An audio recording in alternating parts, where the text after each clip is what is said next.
Hola Natalia, ¿qué tal? ¿Qué tal, Valentina? Muy buenas tardes. Yo bien, ¿y tú? Yo también muy bien de estar otro día más aquí contigo sentadas y compartiendo nuestras mierdas. No sé cómo, pero siempre elegimos, o sea, antes de empezar a grabar elegimos el martes como un día porque lo veíamos como principio de la semana, que daba tiempo. Que no se hace nada, ¿sabes? El típico día que tienes libre por la tarde. O sea, no he vivido más martes estresantes en mi vida. O sea, ahora siempre que tenemos que grabar hay algo antes, hay algo después. Sí. Y mira que no llevamos muchos episodios. O sea, hemos grabado 5 porque el primero lo grabamos 2 veces. O sea, hemos grabado 4 y el resto de días de la semana chill, pero el martes... El martes es el peor día. No, es una cosa muy heavy. Nosotras aquí nos sentamos, bueno, ¿qué tal? Bien, ¿y tú? Aquí relajadas, un poquito de charlas, ¿sabes? De alcaturreo. Todo performance, que es lo que nos va y lo que nos gusta. Bueno, así es. Para empezar el episodio de hoy, como algunos otros, traemos una cita y traemos, como acostumbramos últimamente, una novedad. Y en este caso la novedad es que la cita la he traído yo. Nos hemos intercambiado los papeles a los fragmentos de Valentina. Sí. Bueno, yo he traído un fragmento, es que no quiero decir aún de qué vamos a hablar, como para introducirlo con el fragmento, ¿sabes? Para hacernos las misteriosas. Bueno, pues yo he traído un fragmento de un libro que me estoy empezando a leer. El último que me he leído es Oxígeno, de Marta Jiménez Serrano, que ya hablamos de ella el capítulo pasado y que me lo ha dejado Valentina. Pues justo después me empecé a leer La chica más lista que conozco, de Sara Barquinero, que es un libro de este año, literalmente de hace nada, que se ha publicado con la editorial Lumen. Y es un libro que a mí me está gustando mucho y con el que estoy relateando un montón, porque va de una chica de provincia que se va a estudiar, en este caso filo, a la Complu, ¿no? A Madrid, esperando verse ahí en ese ecosistema cultural y toda la movida. Y pues habla un poco de las cosas que le surgen, ¿no? De darse cuenta, pues eso, de que es una chavala de provincia que se va a estudiar a Madrid, pero porque su tía vive allí, que la gente como cool de su clase y que van de que saben mucho y todo el rollo, pues son gente que sus padres son catedráticos, que tienen relación con la uni, ella se ve como que no encaja. Ajá. Y de ahí, de esas primeras páginas donde ella explica su experiencia en clase, es de donde traigo este fragmento que yo creo que ilustra bien de lo que vamos a hablar, pero ya me dirás ahora tú también.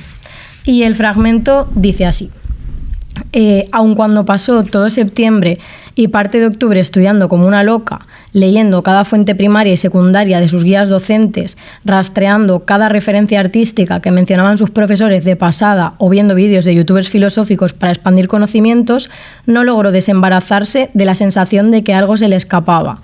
Jamás se atrevía a levantar la mano, incluso cuando de verdad tenía cosas que decir, o pensaba que los comentarios de Cristina, Sebastián o Daniel eran superficiales, arrogantes o incluso equivocados. De esta sensación de saber de lo que estás hablando, de querer o pensar que tienes algo que decir y no atreverte, o pensar que no es tu momento, no es tu lugar. O que no tiene sentido. Efectivamente, decirlo. O que quizá no eres quien para hablar de ese tema. O pensar también seguro que todos ya lo han pensado, ¿para qué? De algo que evidentemente hemos sentido, es de lo que vamos a hablar hoy, y es de... el síndrome de la impostora. Dentro. Uy, sí. Claro.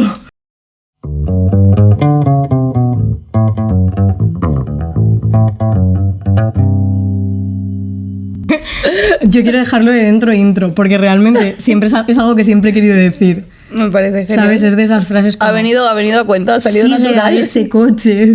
Ha salido natural. Nosotras algún día dirán, ¿hay algún doctor en la sala? Y nosotras... Sí. Te vale en historia del arte. Y una persona convulsionando en el suelo y nosotras... A ver, amor. Cuéntame la anatomía de... Sí. ¿Sabes? ¿Has aprendido algo de los cuadros de Rembrandt? Literal. ¿Quieres ver un teatro anatómico? Sí, eso. Alguien que sepa hacer una RCP y nosotras... ¿Qué? ¿Una R qué? Te la describo. Literal. Venga, va. Bueno, el síndrome del impostor. ¿Qué es el síndrome del impostor? O sobre todo, yo lo leo, lo escucho dicho en femenino, el síndrome de la impostora.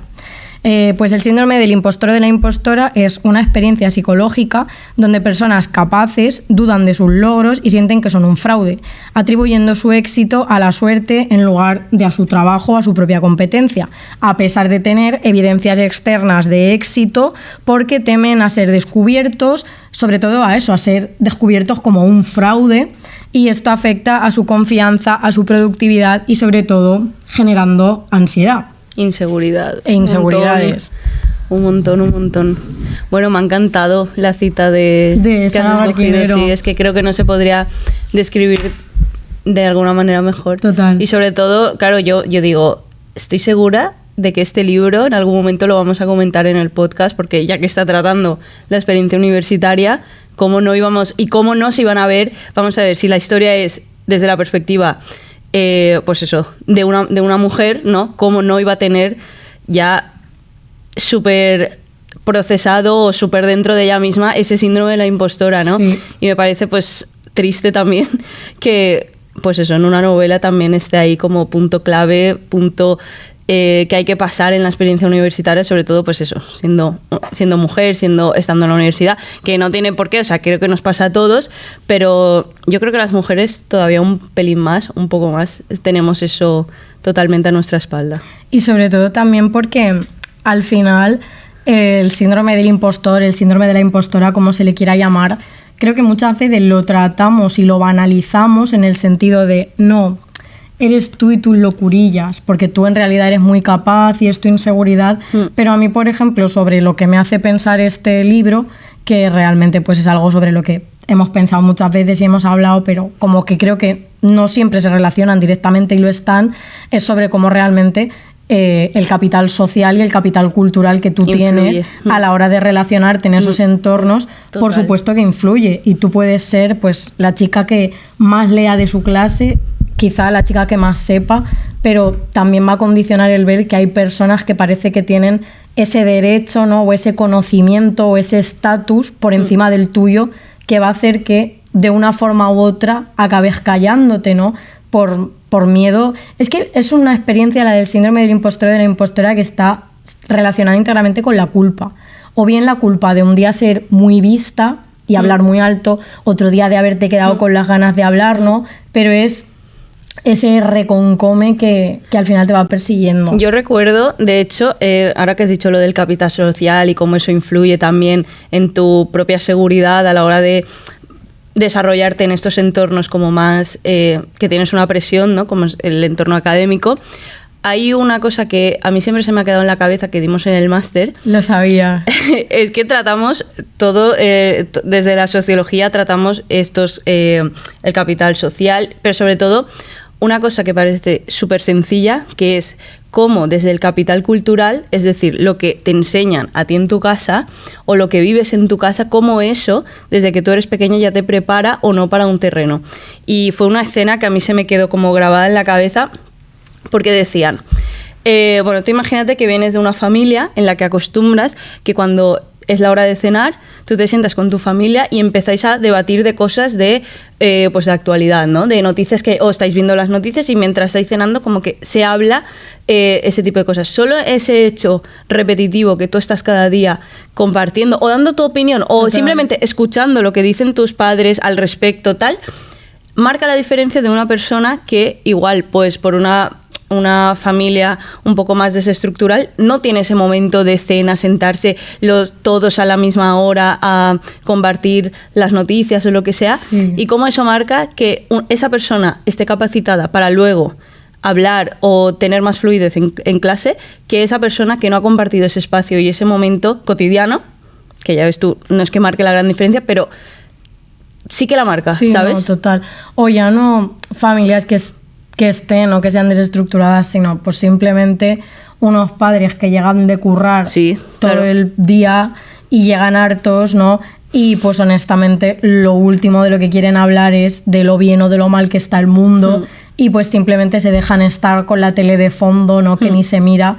Y sí, al final, pues todo ese tipo de factores también hace que el día de mañana tú en una clase o en un entorno social o en un puesto de trabajo vayas a sentir que tienes la capacidad de o el decir, hábito o de opinar, claro. O también incluso de que te rebatan o de que te digan eso no es así o eso sí es así. Generar debate, hasta qué punto te sientes preparado para dar o aferrarte a tu opinión y que no venga otra persona a decirte, no, es que yo pienso negro, ¿sabes? Sí. Y decir, ostras, pues sí, pues debería pensar yo también negro, ¿no? O sea, cómo también eso influye en defender tus propias opiniones o tus propios argumentos ante, bueno, pues personas que igual nunca se darán, no se tienen por qué dar siempre las opiniones iguales, pero encontrar ese punto de inflexión y de debate, ¿no? Sí, exacto. Eso también lo hace un montón. Sí, súper. Y me gusta además que saquemos este tema porque...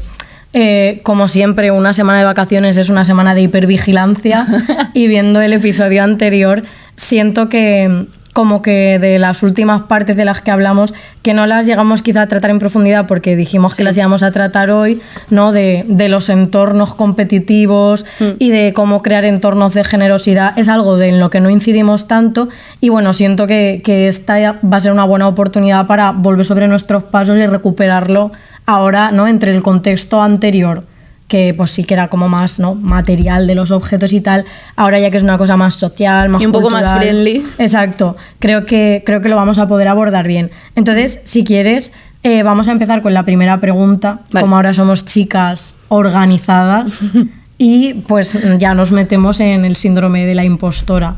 ¿Quieres leerla tú? Venga, vale, pues a ver, Natalia. ¿Recuerdas la primera vez que escuchaste hablar del síndrome de la impostora?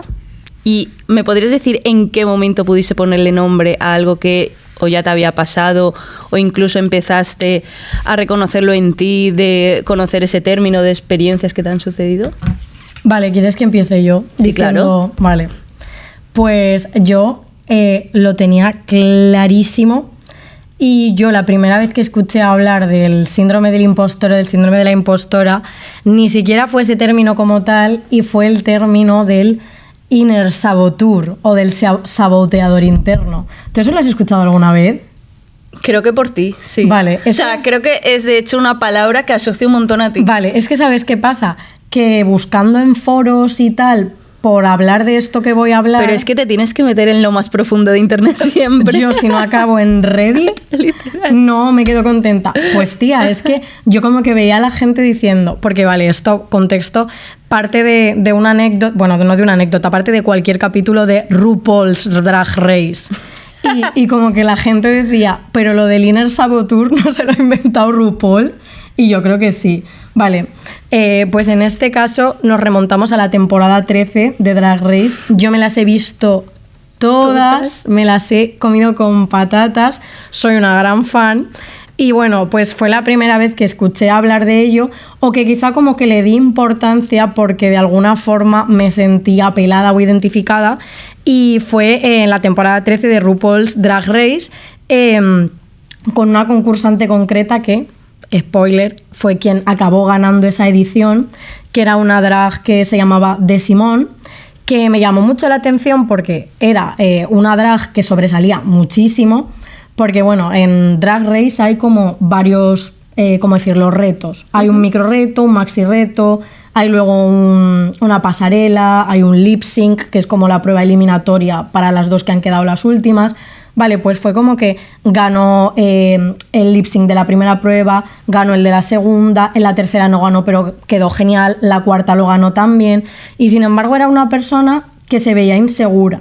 Y entonces pues hay un momento en esos primeros episodios, ¿no? Cuando después de ir súper para arriba pincha un poco, ya aparece RuPaul. Hola, querida, ¿no estarás sintiendo a tu saboteador interno? Que es que hay mucho meme con eso, porque como que la gente que ve la serie, bueno, no es una serie, la gente que ve el programa, o incluso con las propias drag, como que se me han de decir, literalmente tú, simplemente un día, no lo haces todo lo bien que puedes, de repente RuPaul, y esto no será porque te abandonaron en tu infancia y tal, o decían, yo creo que mi inner saboteur es Michelle Visage, que es como otra del jurado que es muy amiga de RuPaul. En fin, la cuestión, que apareció RuPaul haciendo de psicóloga como hace siempre, porque siempre están de cachondeo y con un entorno así muy sassy, pero de repente siempre hay un momento muy profundo de historia y de trasfondo personal. Es algo que es lineal en todos los episodios. Y pues entonces fue cuando yo lo escuché por primera vez, ¿no? De RuPaul acercarse a De Simón y decirle: es que estás dejando que gane la voz de tu saboteador interior, le estás escuchando por encima de tu propia voz, ¿no? Y pues hablaba un poco de precisamente esa voz que hay en tu cabeza y que en determinados contextos pues es la que te hace pensar que no puedes, que no vas a ser capaz, que quizá no es tu momento o que no es el lugar donde deberías hacerlo. Y esa fue la primera vez que yo lo escuché y dije: o sea, que esto que a mí a veces real, me pasa, ¿no? Es real, esta sí. voz, que luego, por ejemplo, mi psicóloga, cuando yo iba a la psicóloga y hablábamos de esto, lo llamaba tu voz insegura. Es lo que RuPaul llamaba el saboteador interno, no el autosabotaje. Y es de aquí de donde nace el síndrome de la impostora. ¿Y tú? ¿Cuál fue la primera vez que escuchaste hablar del autosabotaje, el síndrome del impostor? Y lo mismo, ¿pensaste, mira, esto me pasa? ¿O luego con el tiempo dijiste, me acuerdo de este término que ponía nombre a esto que me está pasando ahora? Tengo que decir que me gusta más lo del autosabotaje. Porque síndrome, siempre que he pensado en el síndrome de la impostora, me suena a un poco autocastigarte otra vez, como eres esa impostora, eres algo falso, ¿sabes? Pero autosabotaje me parece que es más que no te echas la tierra encima, ¿sabes? Ya. Pues yo no recuerdo un momento concreto. De hecho, creo que podría decir que lo descubrí contigo. Puede ser hablando. La patrona del autosabotaje. Claro, pero es que en el momento en el que le pones apellidos a algo, se hace real. 100%. Y entonces yo creo que es una sensación que al final todos partimos con esa sensación de base. Incluso la persona más segura que tú veas en ese momento, en algún momento tiene inseguridad o le habla esa voz, ¿no? Interna. Pero no le había dado como esa materialidad hasta que no encontré un término. Ya. Y eso supuso un alivio, pero también una frustración a partes iguales, porque, claro, cuando reconoces lo que te pasas, pues es un alivio porque dices, no estoy loca, también le pasa a todo el mundo, y más poniéndolo en común, que te das cuenta de que literalmente todos pasamos por eso. Total. Pero también frustración porque, aunque le pongas nombre, sigue ahí y no desaparece, ¿sabes? Y se hace grande, se hace una bola enorme. Entonces, yo creo que sí, es una sensación que he tenido siempre ahí, pero cuando le puse nombre fue que ya la hice real. Entonces ya va increciendo, ¿no? Y sobre todo igual más ahora en el nivel educativo que estamos cursando, ¿no? Creo que se hace cada vez más grande y entonces ya hay que saber lidiar con ella o saber hacerte por lo menos tu amiga y no hacerle mucho caso.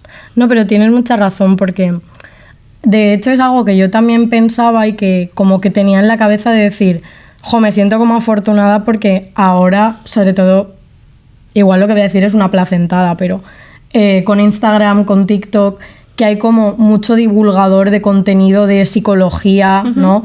Y de cuestiones así, ¿no? De hashtag Mental Health Matters.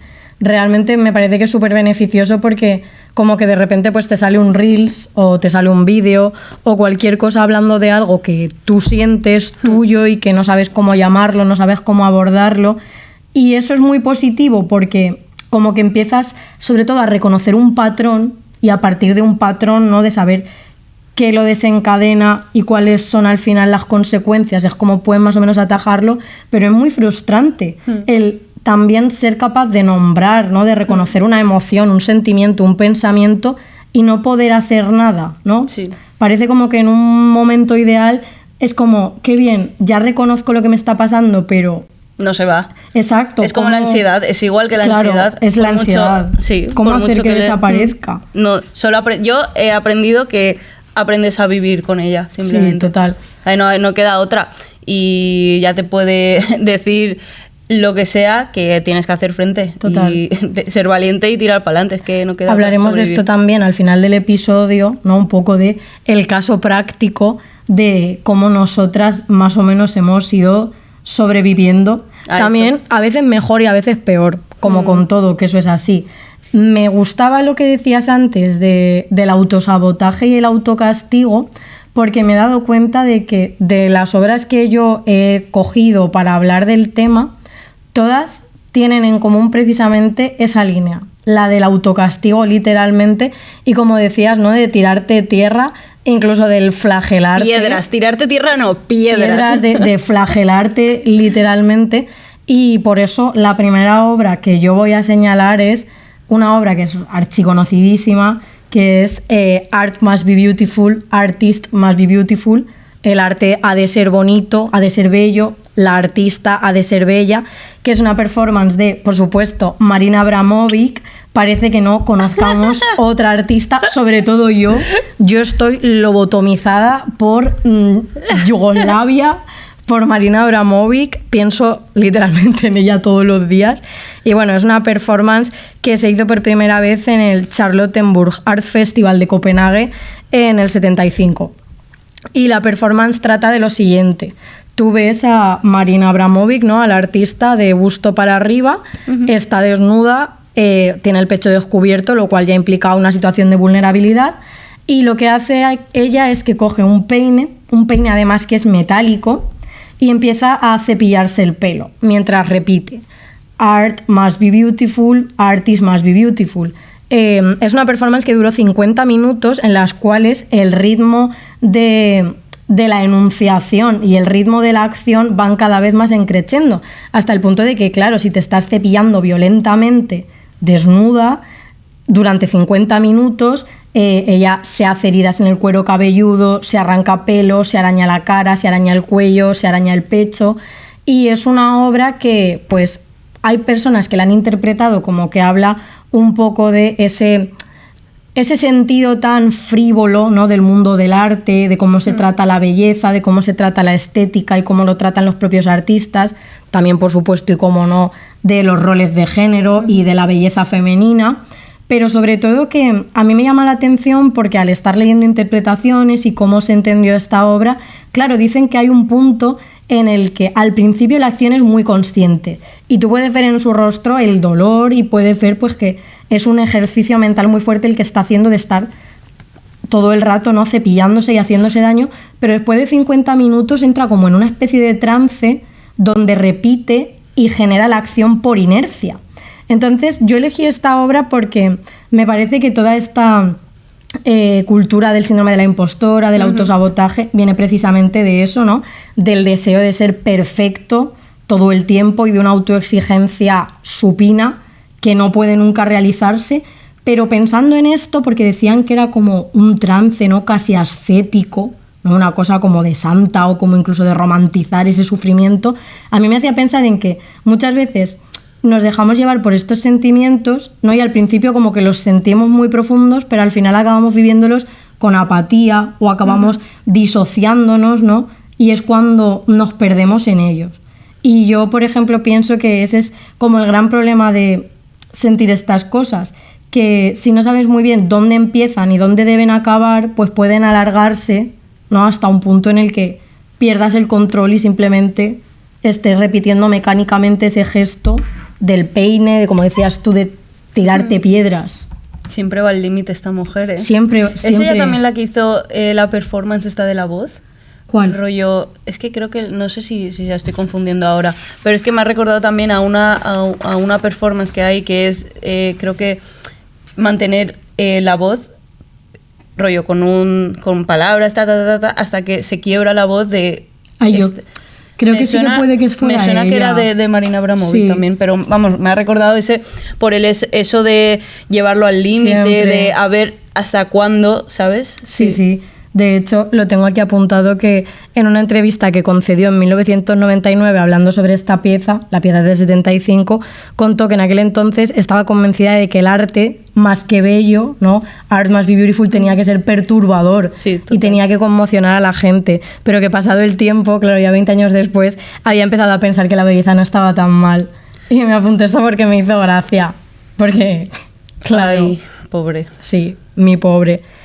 Y en este caso, la segunda pregunta viene de, ahora que ya hemos un poco ¿no? Esclarecido qué es el síndrome de la impostora, qué sentimientos lo acompañan. ¿Y dónde surge? Claro, porque en este caso concreto estamos hablando del ámbito académico, que es el nuestro. Voy a hacerte la segunda pregunta.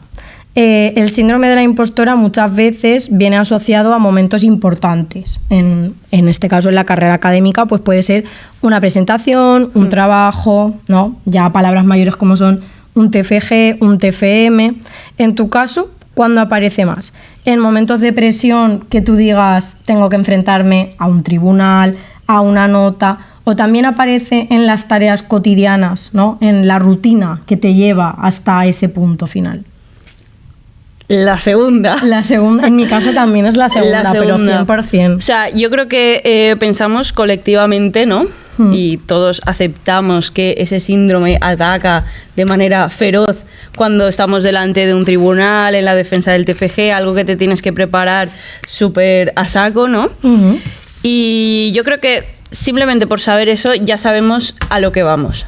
Pero, me parece que hay otra dimensión en la que aparece el síndrome de la impostora, que es esa escena cotidiana, que me parece todavía más perturbador. En tu escritorio lleno de cosas, ¿no? Sí. En tu espacio seguro, que decíamos el otro día, también es en ocasiones un espacio muy hostil. Sí. Y llega como un pensamiento intrusivo, amenazante, constante y no te deja dormir. Y sobre todo es que cuando es eso lo que te digo, cuando tienes un examen, cuando tienes una defensa, sabes a lo que vas. Sabes que vas a sufrir de por medio, sabes que te vas a poner nervioso, pero que el sentimiento te venga un martes a las 4 de la tarde, pues dices... No toca. Podría ponerme a llorar en directo, sí, es que no toca. Es muy real. Esto, por ejemplo, me recuerda, yo qué sé, por decir, ¿no? Hay un espacio también que compartimos un montón, ¿no? Sobre todo en el tema de la investigación y tal, que son estos seminarios que hacemos de jóvenes investigadores, donde, bueno, son un poco espacio intermedio, ¿no? O sea... No es para presentar tu gran proyecto de tesis, pero son espacios en los que en teoría podemos hablar de nuestras fricadas un poco más que van un poco fuera de menos hostil de la academia, ¿no? Y entonces a mí me pasa mucho esto, que también veo estos espacios y dices, es que ahí te ataca también un montón, aunque es un espacio friendly, que vas a compartir que si de qué va tu tesis o de qué estás investigando o la parte más friki de tu tesis, ¿no? Y dices, vale, yo la llevo a un seminario un poco más de jóvenes investigadores, que toda la gente que hay ahí son investigadores, no hay gente ya doctor, ¿no? O gente que ya se haya especializado, y aún así ahí llega, y cuando en algún momento tú, relatas tu fricada y te la desmontan o te dejan un comentario, ya eso ya es otro nivel, ¿no? Pasar al nivel 2, que sería ha salido de mi mente, ¿no? Mi inseguridad ha salido de mi mente y me lo ha dicho otra persona, en un espacio cotidiano, que igual en ese momento estás súper tranquilo, en tu espacio amistoso, y yo creo que te desmonta por dentro, o sea... Yo esto es algo de lo que quería hablar más adelante con otra performance, que no es de Marina Abramovic en este caso, pero lo voy a decir ahora. Es algo también, tía, sobre lo que he reflexionado mucho pensando en este tema, que es al final yo pienso que también la gente que tenemos este tipo de problemas somos gente sedienta, y la palabra es sedienta, de validación externa. Y también pienso que las personas que padecemos de todas estas cuestiones somos gente con una tolerancia bajísima al fracaso y bajísima a la crítica y bajísima al desacuerdo. Que en este sentido yo pienso que ahora que soy más mayor y he vivido como más experiencias, lo llevo mejor, pero hace unos años, para mí era algo terrible. Pero creo que el punto es precisamente ese, cada uno tenemos nuestras inseguridades, ¿no? Y como que todos en el fondo queremos pensar que esas cosas horribles que podemos llegar a pensar de nosotros o de nuestro trabajo son fruto de ese saboteador interno, ¿no? De una voz que, pese a tenerla presente, queremos pensar que no es una voz que habla de cosas reales. Pero en el momento en el que alguien de fuera te lee vivo y alguien de fuera te dice exactamente las cosas peores que tú piensas de ti mismo, ¿no? Ese momento en el que te descubres siendo percibido tal y como tú te ves... Pesadilla para toda la vida. literalmente son momentos que jamás se te olvidan, precisamente por eso, porque es como últimamente lo leo mucho, veo mucha gente hablando de ello, de cuando te gusta a alguien pero tú quieres llevarlo en secreto porque te da vergüenza, no porque es como un temor el ser descubierto deseando o qué es lo que deseas o a quién deseas y sientes como mucha vergüenza y mucho ridículo, pues es una cosa parecida, ¿no? Cuando de repente pues te sacan algo que lo peor no es que te lo hayan sacado, sino que tú ya lo habías pensado. Sí, que te han descubierto. Exacto, es eso. Que es eso, como si te hubieran visto con tu peor secreto, como si de repente tu sueño es verdad y has salido a la calle en ropa interior. Sí, pues esto, que no se lo deseo yo a nadie. Madre mía. Que no se lo deseo yo a nadie, le pasó a Marguerite, que es el personaje de una película que retrata totalmente esto.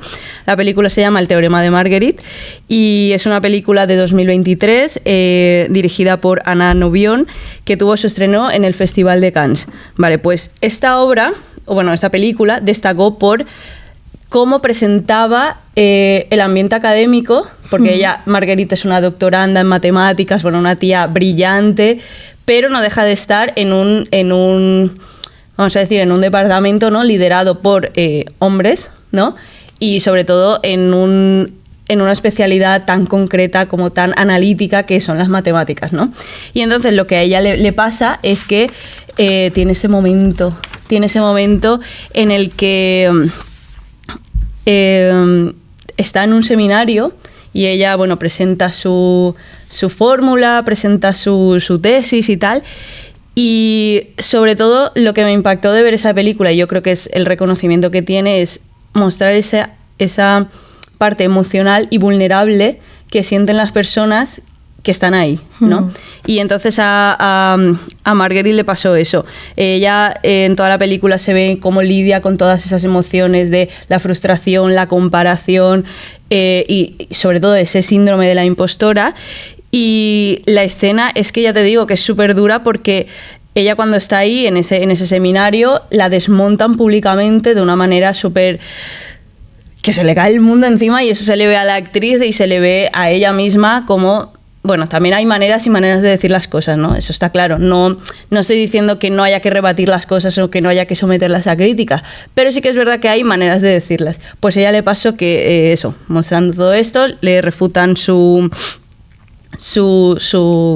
fórmula, su tesis, y ahí es cuando empieza ella a dudar de ella misma un montón. De hecho, se deja el doctorado y se va de allí y entonces el proceso ese de cómo ella, ¿sabes? Cómo ella se desarrolla después de eso es muy duro y yo creo que es el límite o el momento más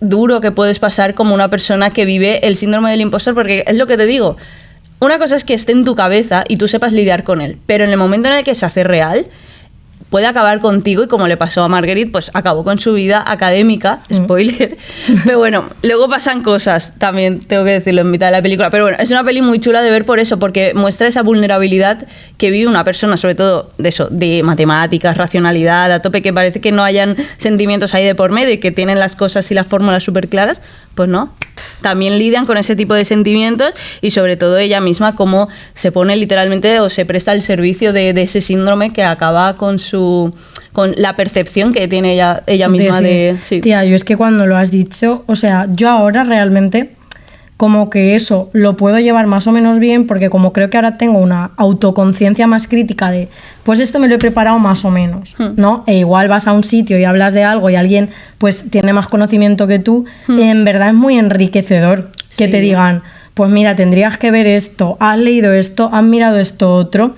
Pero yo es que me acuerdo, que no se me va a olvidar en mi vida, la primera vez que yo fui a un seminario, jamás, estaba en cuarto, no había hecho ni el TFG, en plan, o en tercero, era de un trabajo, y yo fui con toda mi ilusión, y la persona que moderaba mi mesa, cuando digo que me dijo hasta que acertó, es poco.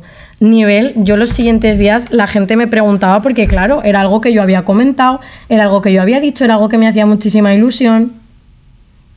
Fingí que eso no había pasado nunca. Y pero tal, pero cual, pero qué tal. Nada, no quería ni hablarlo. Pero mira, me llama la atención porque como que estos son eventos que hemos dicho de como un caso muy concreto, ¿no? Un espacio, una presión, ¿no? Como un evento canónico. No, pero como un evento. Y nosotras decíamos que cuando también nos pasa es en el día a día, ¿no? En el proceso de preparación. Yo, por ejemplo, he descubierto, gracias a toda esta terminología que voy encontrando por internet, que lo que a mí personalmente me pasa tiene un nombre y se llama parálisis por análisis, que es que cuando eres tan exigente que en el momento en el que empiezas con algo ya piensas que, pues evidentemente deberías haberte leído toda la bibliografía, que deberías de haber hecho un montón de cosas que no vas a poder abarcar hasta pasado mucho tiempo, pues te bloqueas y te impides y no puedes hacerlo precisamente porque te parece al final una tarea tan inabarcable que en lugar de empezarla y ver hasta dónde puedes llegar, te quedas ahí en el blancazo. Y eso a mí es algo que siempre me ha venido muy mal porque mi mayor cruz es que yo encima trabajo muy bien bajo presión. Entonces, yo siempre me ha pasado de tener que entregar un trabajo, tener que hacer algo y pasarme, no procrastinando, porque realmente no es como haciendo otra cosa perdiendo el tiempo, sino comida de los nervios y de la ansiedad, y en 3 días llegar y hacer un buen trabajo porque se me acababa el término y nunca he sido capaz de coger y valorar y decir, oye, pues mira, en 3 días, que claro, son 3 días, que no son 3 días normales, son 3 días sacrificando el sueño, son 3 días saliendo completamente loca, pero he conseguido hacer un muy buen trabajo, pero siempre era, si me hubiera puesto otros 3 días antes, ¿no? Que es como, si ya has obtenido un muy buen resultado, estás contenta con el proceso final, ¿por qué tienes que darle más vueltas? Y aquí es donde voy a meter otra obra, que no es de Marina Abramovic, pero es una de mis obras hegemónicas de las que hablo siempre, de las que he hablado también en seminarios de estos de jóvenes investigadores. Hice el trabajo de, bueno, uno de los trabajos del máster de esta, que es Can't Help Myself, de Sun Yuan y Peng Yu, que se expuso por primera vez en el Museo Guggenheim en 2016 y luego también en la 58ª, ¿cómo se dice? 58ª, la 58. La 58 Bienal de Venecia. Es una obra que probablemente todo el mundo conoce, quizá no con el nombre, pero sí que es muy conocida, que es este brazo robótico que había dentro de una especie de celda de metacrilato, que es un brazo metálico, no, un brazo robótico, brazo metálico digo, evidentemente si es un robot, que tiene como una especie de recogedor y que pues la máquina va derramando un líquido rojo y la propia máquina lo va recogiendo. ¿Qué pasa? Que llega un momento en el que sale demasiado líquido, no puede recogerlo todo y el movimiento se vuelve errático y acaba manchando todas las paredes, se acaba manchando a sí misma, así hasta que poco a poco va dejando de funcionar y se queda al final inmovilizada. Realmente es una obra que habla sobre las relaciones de las personas con la tecnología, las relaciones de las personas con el control al que nos someten las máquinas. Es una obra que también nació en un contexto de política migratoria y que tenía un sentido crítico muy claro. Y mi trabajo del máster, que era el de la Agencia de las Imágenes, hablaba de cómo la recepción de esta obra en redes sociales, ¿no? A partir de la agencia, ¿no? Pues las personas llegaban a sentir empatía por ella y cambiaban completamente su significado. A nadie le importaba que hablase del drama migratorio, de los sistemas de control, sino que todo el mundo se proyectaba en la máquina y decían, claro, can't help myself, ¿no? Como no tengo remedio, no puedo ayudarme a mí mismo. Total, no me siento muy identificada con la máquina, esa tarea sisífica, ¿no? De un castigo eterno, absurdo, de al final no poder hacer nada. Y me da la impresión de que siempre que hablamos de estos temas o siempre que nos sentimos de esa manera, ¿no? Como que por eso fue tan fácil identificarse con el robot de Can't Help Myself, porque parece muchas veces que no existe una salida, ¿no? Y es que precisamente parece que no la hay porque cuando empiezas a entrar en ese tipo de pensamientos entras en un bucle. Y lo que hay que saber es, ¿no? Cuándo o cómo podemos romperlo. Sí. Exacto. Y ¿quieres que vayamos ya a la tercera? Sí. Vale. Bueno, pues una vez que ya hemos hablado de estos patrones de pensamiento, de conducta, de que una vez que los reconocemos pues es más fácil atajarlos y demás, ¿de dónde crees que viene este sentimiento? ¿Crees que viene de una exigencia académica real? ¿Realmente es el sistema o es el entorno el que pone esa presión en nosotros? ¿O viene de una autoexigencia que es propia y que proyectamos a todos los niveles? Yo creo que de las dos. Sí. Justifica tu respuesta. Justifica. Pues a ver, es que yo creo que ese sentimiento de no estar a la altura, de no dar la talla, que nos acompaña constantemente y nos amenaza, está en ese punto intermedio, porque no tendríamos ese sentimiento si no es porque estamos precisamente en un contexto académico que ha creado toda esa estructura y toda esa jerarquía de cómo se debe actuar, cómo tienes que desarrollarte y qué esperan de ti, ¿no? Por ir a la universidad o por estar simplemente en ese espacio, pero que tú también consumes absolutamente todo eso, ¿no? Uh-huh. Tú vas consumiendo todos esos patrones y al final tú misma te haces procesas ese síndrome en el momento en el que dices, tengo que también estar a la altura, al nivel, ¿me entiendes? Uh-huh. Eso también lo veo mucho como en el vamos a decir, en un ámbito más estético, que diría cómo hay que ir vestido a la universidad, ¿no? En plan, que si tienes que ponerte trajeado, que si el maletín, que si no, o sea, todo este tipo de cosas, ¿sabes? O sea, ¿de qué te ríes? De lo del maletín. Porque esto es como la imagen del profesor universitario súper estereotipada. ¿Ves? Pero claro, esa performance, ¿a santo de qué? O sea, no sí tiene su origen, ¿no? Pero creo que ya llega un momento en el que dices, pues no todos tenemos que ir así. Sí. ¿Me entiendes? Entonces, digo, yo creo que no nacemos sintiéndonos insuficientes, sino que el propio sistema, la propia estructura en la que estamos, nos hace... En el momento en el que pagas la matrícula, ya te compras ese sentimiento también de ser insuficiente, porque caes en la comparación. Cuando no es suficiente la comparación, pues tienes todo ese marco institucional y estructural que te recuerda que nunca eres suficiente. Lo que decías tú de... parálisis...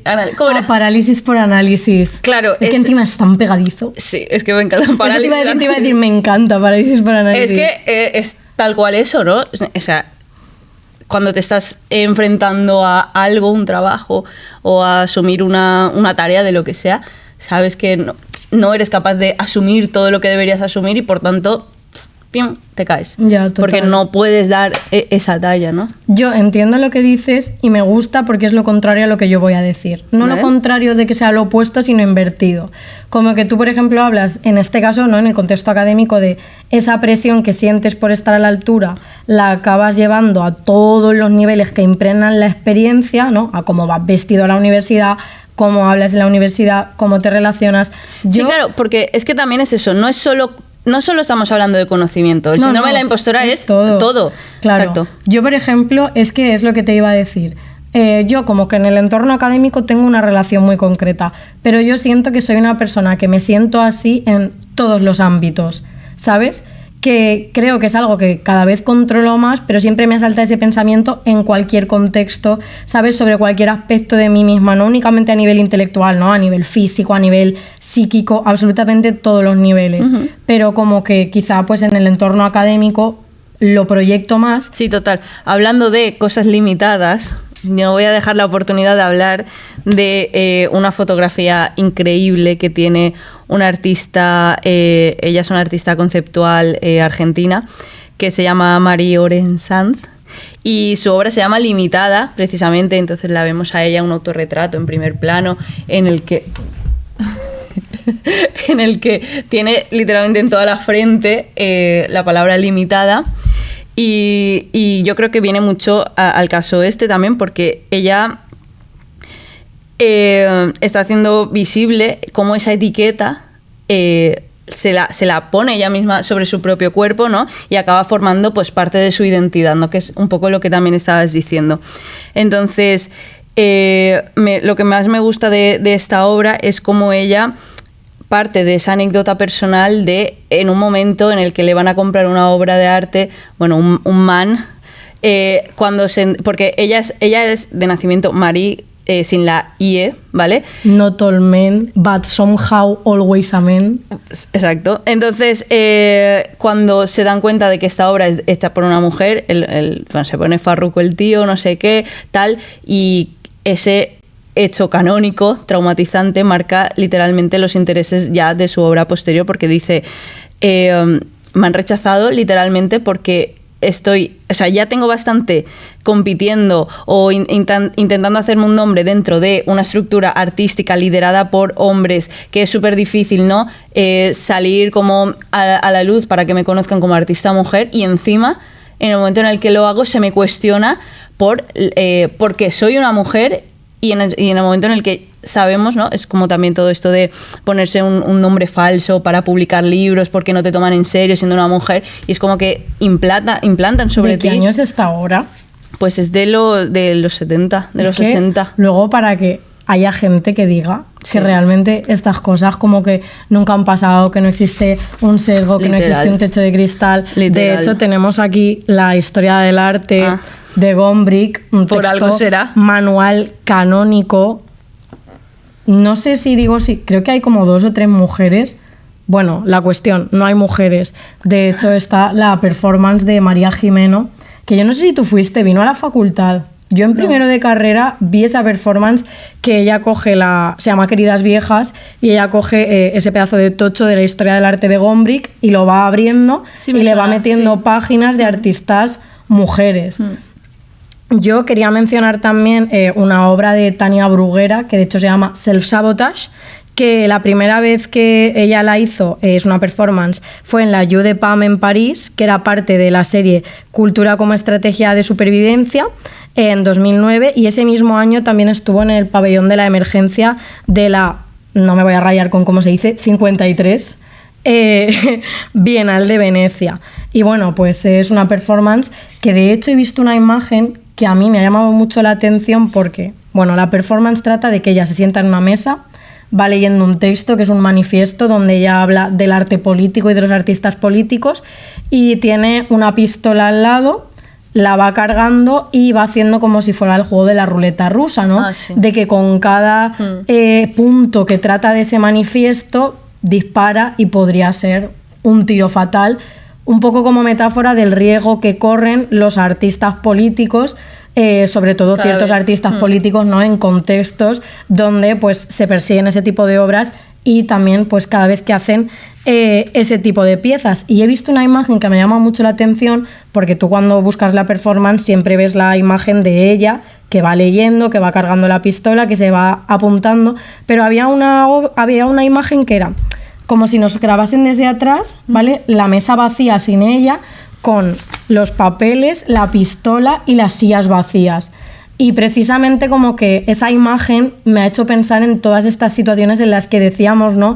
De que te juegas mucho más que una investigación, o te juegas mucho más que el conocimiento cuando tú te sientas delante de un público o cuando tú te expones, ¿no? Al final es esa ruleta rusa en la que, como decimos, se puede dañar tu vulnerabilidad, se puede dañar tu autoestima, ¿no? Y al final es como, pues eso, un poco un deporte de riesgo si no sabes muy bien de qué manera afrontarlo, ¿no? Es como un deportista, ¿no? Si no entrena correctamente, si no calienta, pues al final siempre está esa posibilidad de lesionarse, y es algo que tenemos que tener en cuenta.